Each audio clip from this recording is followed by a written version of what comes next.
তো পাশ থেকে একজন পুলিশ বলতেছে, ভাই আপনারা তো পুরো পৃথিবী দখল করে নিয়েছেন। আলহামদুলিল্লাহ। একদিন বাসায় আছি, 11টা, সাড়ে 11টা, 12টা এরকম সময়। তখন সবাই মাদ্রাসায়, জামিয়া সালাফিয়া ডাঙ্গিপাড়া রাজশাহী, বাড়িতে কেউ নাই। তো গেটে বাড়ি হচ্ছে। তো আমি ভিতর থেকে বললাম, কে? তো বলছে, বাড়িতে কি কেউ আছে? তো আমি বললাম, আপনি কে? তো কোনো উত্তর নাই। আবার যখন গেটে বাড়ি দিল, তখন বের হয়ে বারান্দা থেকে দেখলাম যে পুলিশ দাঁড়িয়ে আছে, 2-3 জন পুলিশ। তা আমি একটু আশ্চর্য হলাম যে এখন তো আগে পিছে কিছুই নাই, যে 2টা কেস আব্বুর নামে আছে সে 2টা কেস তো জামিন চলতেছে, এই মুহূর্তে হঠাৎ করে পুলিশ কেন? কিছু তো ঘটেও নি। তো আমি জামা গায়ে দিয়ে নিচে গেলাম, তাদেরকে ভিতরে এসে বসতে বললাম। তারা স্যান্ডেল পায়ে দিয়েই ভিতরে এসে বসলো বৈঠক ঘরে। বসার পর বলতেছে যে, আব্দুর রাজ্জাক বিন ইউসুফ আপনার কে হয়? আমি বললাম, আমার পিতা হয়। তো বলল, 26 তারিখ প্রোগ্রাম কোথায়? তো বললাম, আমার আবার স্মরণ ছিল এই জন্য যে আমারও প্রোগ্রাম আছে, এই জন্য আমার স্মরণ ছিল। আমি বললাম, খেতলাল, জয়পুরহাট। তো বলে, হ্যাঁ ঠিক বলেছেন, আমরা ওখান থেকে অভিযোগ এসেছে, এই জন্য এখানে এসেছি। তো আপনারা কয় ভাই কয় বোন? তো বললাম, আমরা 3 ভাই 2 বোন। আপনি কি করেন? আমি মদিনা ইসলামী বিশ্ববিদ্যালয়ের ছাত্র। বলছে, দেশে কতদিন পর পর আসেন? বললাম, সাধারণত বছরে একবার দেশে আসি। আপনি ওখানে কিভাবে পড়াশোনা করেন? খরচপাতি কে দেয়? আমি বললাম, এটা স্কলারশিপ, বৃত্তি, সৌদি সরকারের বৃত্তি পেয়ে গেছি, সৌদি সরকার খরচ বহন করে, বাড়ি থেকে কিছু দেওয়া লাগে না।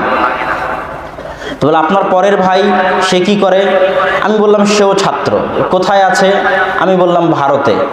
ভারতে কোথায়? বললাম, জামিয়া সালাফিয়া বানারস আহলে হাদিসদের সবচেয়ে বড় প্রতিষ্ঠান ভারতের, সেখানে আছে। কতদিন পর পর দেশে আসে? আমি বললাম, ভিসা করে যাই।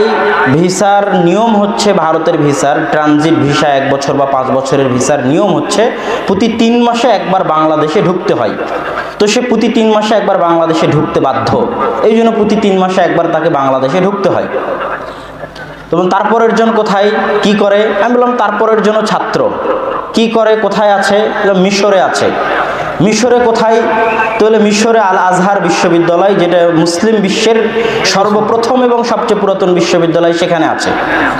তো পাশ থেকে একজন পুলিশ বলতেছে, ভাই আপনারা তো পুরো পৃথিবী দখল করে নিয়েছেন। আলহামদুলিল্লাহ।